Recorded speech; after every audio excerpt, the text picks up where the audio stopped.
Hello दोस्तों, कैसे हैं आप सभी का स्वागत है आपके अपने चैनल RNV IAS एकेडमी में। और जैसा कि आपने देखा, कल हमने संसद के करंट के टॉपिक को लिया था, जिसमें संसद के बारे में हमने नई संसद क्या होती है जो बनी है, न्यू पार्लियामेंट, उसके पहले जो पुरानी संसद थी वो किससे प्रेरित थी, कैसे बनी, वो सारी चीज़ों पर डिस्कस किया। यदि वो वीडियो आपने नहीं देखा हो तो उसको देखिएगा, एग्ज़ाम के पॉइंट ऑफ व्यू से बहुत मोस्ट इम्पॉर्टेंट है। और जो आज हम टॉपिक पे बात करने वाले हैं, ये करंट का एक टॉपिक है जो वर्ल्ड हेरिटेज साइट होती है हमारी इंडिया में या पूरे वर्ल्ड पे जो है, उसकी चर्चा करेंगे। आखिर उसकी ज़रूरत क्यों होती है, ये सारी चीज़ों पे बात करेंगे। जो वर्ल्ड हेरिटेज साइट होती है, यदि हम उस पे बात करेंगे, भी सारी चीज़ों को डिस्कस करेंगे। अगर चैनल पे नए हो तो चैनल को लाइक करिए, सब्सक्राइब करिए, शेयर करिए। और आप लोग से एक बात कहना चाहेंगे, चैनल पे आप बने रहिए। और आने वाले समय में इस चैनल पे आपको IAS जो एग्ज़ाम है, इंडियन एडमिनिस्ट्रेटिव सर्विस UPPCS के, और अदर जो एक दिवसीय एग्ज़ाम है, वे सभी के, जैसे जो IAS के लेवल पे उस पर मेन्स की आंसर राइटिंग है, आपके ऑप्शनल के जो सब्जेक्ट हैं, जो मेंस के सब्जेक्ट हैं, वो सारी चीज़ों को धीरे धीरे करके कवर किया जाएगा। जैसे IAS में आपके मेंस में कई है, इंडियन IR है, इंटरनल सिक्योरिटी है, इथिक्स है, आपका इंडियन पॉलिटी है, वर्ल्ड ज्योग्राफी है, इंडियन ज्योग्राफी, सारी चीज़ें, इंडियन हिस्ट्री, वर्ल्ड हिस्ट्री। जो प्री और मेंस पहले हम कवर करेंगे, जो प्री के लिए और मेंस दोनों में इंपॉर्टेंट है उसको एक साथ कवर करेंगे। फिर जो जो मेंस के टॉपिक हैं उसको एक साथ कवर करेंगे। ठीक, इससे क्या होगा कि आपकी प्री कम मेंस दोनों की तैयारी बहुत अच्छे तरीके से होगी। तो चैनल पे लगातार बने रहिए। आप सभी अपने चैनल को प्यार दीजिए, इस चैनल आपका अपना चैनल है। आज हम जिन विषयों पे बात करने वाले हैं उसका नाम है 42वां जो अभी वर्ल्ड हेरिटेज साइट हुई है, विश्व धरोहर स्थल। इसकी जरूरत क्यों पड़ी, आप देखिए। यूनेस्को जो है विश्व धरोहर स्थल जो घोषित होता है, यूनेस्को के अंतर्गत आता है। यूनेस्को क्या है? United Nation Scientific and Cultural Organisation. ठीक है। ये जो है, इसको जो बनाया गया है यूनेस्को को 16 नवंबर 1945। कब बना है यूनेस्को? बातों को ध्यान दीजिएगा आप मेरे। 16 नवंबर 1945 को। इसमें 195 देश हैं। कितने देश हैं? 195। 8 इसमें अलग से देश हैं जो सदस्य देश के तौर पे हैं, अलग से बनाए गए हैं, जो इसके मेंबर नहीं हैं, लेकिन 8 अस्थायी सदस्य के तौर पे बने हुए हैं। ठीक, टोटल जो है 195 देश हैं। इनका जो हेडक्वार्टर है वो पेरिस में है। और इसके जो महानिदेशक हैं आंद्रे अजोलेसा, जो इसके महानिदेशक हैं, कौन है? इसका हेडक्वार्टर कहाँ पे है? पेरिस में। इसके अध्यक्ष कौन है? Andre Azoulay. ठीक है, आप ध्यान रखिएगा, यूनेस्को के बारे में पूछता है एग्जाम में कि यूनेस्को की स्थापना कब हुई है। तो कब हुई है? 16 नवंबर 1945 को इसकी स्थापना हुई है। इसके जो महानिदेशक हैं आंद्रे अजोले हैं। इसका हेडक्वार्टर कहाँ पे है? पेरिस में है। इसको बनाया इसलिए गया जो हमारी सांस्कृतिक, एक देखिए इसमें जो स्मारक और स्थलों का एक अंतरराष्ट्रीय परिषद भी बनाया गया है।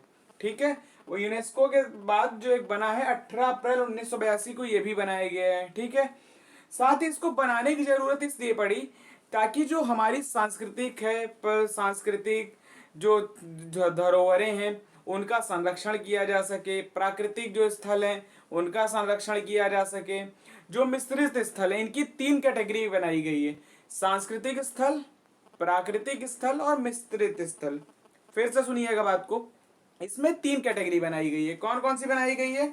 सांस्कृतिक स्थल, प्राकृतिक स्थल और मिश्रित स्थल। ठीक है, जो सांस्कृतिक स्थल है, वर्ष 2023 में जो अभी समिट हुई है, ये 42वीं समिट थी सऊदी अरब के रियाद में। इसको 45वीं समिट हुई है।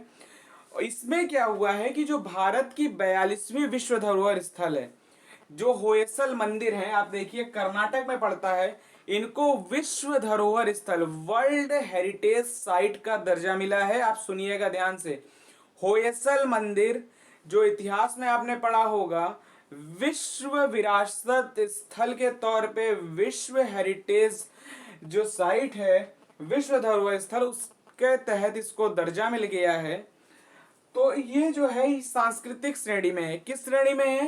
अभी मैंने आपको बताया 3 श्रेणियां हैं: तो जो ये होयसल मंदिर इस बार का मिला है इसको सांस्कृतिक श्रेणी में मिला है। ठीक है, यदि हम बात करें कि इसकी जरूरत क्यों होती है, किसकी बताया मैंने, जैसे कि अभी सांस्कृतिक रक्षा के लिए, साथ ही जो हमारे इसके संरक्षण हो सके, इनका रख रखाव अच्छी तरीके से किया जा सके, साथ ही हमारे साथ साथ जैसे सस्टेनेबल डेवलपमेंट, हमारे साथ साथ हमारी आने वाली पीढ़ी जो हम इसको संरक्षित कर सके, ताकि वो भी देख सके कि ये एक हमारी संस्कृति के तौर पे भारत कितना इनहेंस्ड, कितना रिच है, कितनी अच्छी संस्कृति है भारत की। भारत में एक से एक मंदिर, आप दक्षिण भारत देख लीजिए, उत्तर भारत देख लीजिए, नागर शैली जो बनी है, द्रविड़ शैली, बेसर शैली, जो आपने 3 श्रेणियां देखी होंगी। जो उत्तर भारत की श्रेणी है नागर श्रेणी कहलाती है, जो दक्षिण भारत की है वो द्रविड़ शैली कहलाती है, और जो दोनों का मिश्रण है वो बेसर शैली कहलाती है। तो कल्चर की क्लास में हम इसको भी कवर करेंगे, जो तीनों श्रेणियां हैं, नागर, बेसर और द्रविड़ शैली। तो फिलहाल हम अपने टॉपिक पे बात करते हैं, नहीं तो आपको समझ में नहीं आएगा। ये जो बना है विश्व धरोहर स्थल होयसल मंदिर, ये जो है ये बेसर शैली में बना है। किस शैली में बना है? बेसर शैली में। ये किस श्रेणी के अंतर्गत है? सांस्कृतिक श्रेणी के अंतर्गत है। ठीक, इसमें जो है अब जो हमारी श्रेणियां हैं भारत में टोटल 42 हैं। ठीक, कितने विश्व विरासत स्थल हो गए हैं? विश्व धरोहर स्थल 42 हो गए। 42 में कौन कौन है? देखिए, जो 34 है वो सांस्कृतिक श्रेणी में है, जो 34 है वो सांस्कृतिक श्रेणी में है, जो 7 है वो प्राकृतिक श्रेणी में है, और जो 1 है वो मिश्रित श्रेणी में है। ठीक, अब मिश्रित श्रेणी में कौन होगा? आप सोच रहे होंगे, एक जो है वो कंचनजंगा जो राष्ट्रीय उद्यान है उसको मिश्रित श्रेणी में रखा गया है। ठीक है, साथ ही जो हमारे भारत का संविधान है वो भी इसमें जो विश्व धरोहर स्थल को रक्षा की बात करता है। जो भारत के संविधान का अनुच्छेद 39 है वो क्या कहता है? राष्ट्रीय स्तर के स्मारक वस्तुओं के संरक्षण एवं कलाकृति एवं महत्व को संरक्षा करें, उसका विस्तार करें और उसको सुरक्षित करें, उसकी महत्ता को बनाए रखें। ठीक है, क्या कहता है अनुच्छेद 49? राष्ट्रीय महत्व के प्रत्येक स्मारक या वस्तु की रक्षा करें, उनका संरक्षण करें, उसको अच्छे से बनाए रखें। ठीक, जो हमारा अनुच्छेद 51 है, मौलिक कर्तव्य, आपने देखा होगा जो हमारा संविधान का अनुच्छेद 51 बात करता है, जो स्वर्ण सिंह कमेटी की सिफारिश पे जोड़ा गया है। मौलिक कर्तव्य हमारे, ध्यान रखिएगा, स्वर्ण सिंह कमेटी की सिफारिश पे जोड़ा गया है। तो इसमें कहा गया है कि हमें अपने प्रत्येक नागरिक का यह दायित्व है कि वो क्या करे? अपने संस्कृति की रक्षा करे, समृद्धि करे, उसका संरक्षण करे, ये तथा जहां पे है उसकी सुरक्षा करे। ठीक है, हमारा मौलिक कर्तव्य कहता है। जो 49 है ये डीपीएसपी के अंतर्गत आता है, राज्य के नीति निर्देशक तत्व के तहत आता है, लेकिन जो अनुच्छेद 51 है ये हमारे मौलिक कर्तव्य के तहत आता है। ठीक, तो यदि हम बात करें होयसल मंदिर की, तो इसमें जो है आप देखिए इसमें 3 मंदिरों को शामिल किया गया है। कितने मंदिर हैं? 3 मंदिर। सबसे पहला है कर्नाटक के वेल्लूर में जो चेनाकेश्वर मंदिर है, आप इसको गूगल पे देखिएगा, बहुत अच्छे अच्छे मंदिर है। ठीक है, चेनाकेश्वर मंदिर है। साथ ही जो अगला मंदिर है वो होयलेश्वर का हेलेवीड क्या है? जो होयलेश्वर था उसकी राजधानी थी हेलेवीड। ठीक है, तो वो है होयलेश्वर मंदिर है। तीसरा मैसूर जो है वहां पे जो केशव मंदिर है। तो ध्यान रखिएगा, ये जो समूह में है होयसल मंदिर, मिला एक ही को है लेकिन इसमें 3 समूह में है, चेनाकेश्वर मंदिर, होयसल मंदिर और केशव मंदिर। ठीक, ये 3 मंदिर है जो कर्नाटक में जरूरी, ये ऐसा नहीं है कि पहला है जो कर्नाटक में मिला है, कर्नाटक का ये तीसरा विश्व धरोहर स्थल है, ये भी ध्यान रखिएगा।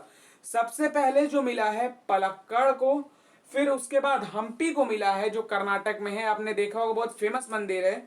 और ये जो है ये होयसल, उसके बाद ये तीसरा है जो होयसल है। जो होयसल मंदिर है ये भगवान विष्णु को समर्पित है। किसको समर्पित है? भगवान विष्णु को।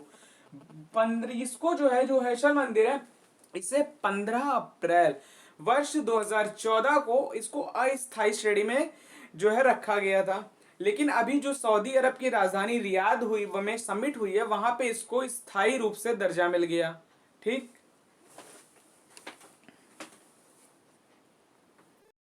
मिल गया। ये जो मंदिर है ये तारे की तरह बना हुआ है। कैसे बना है? तारे की तरह बना हुआ है।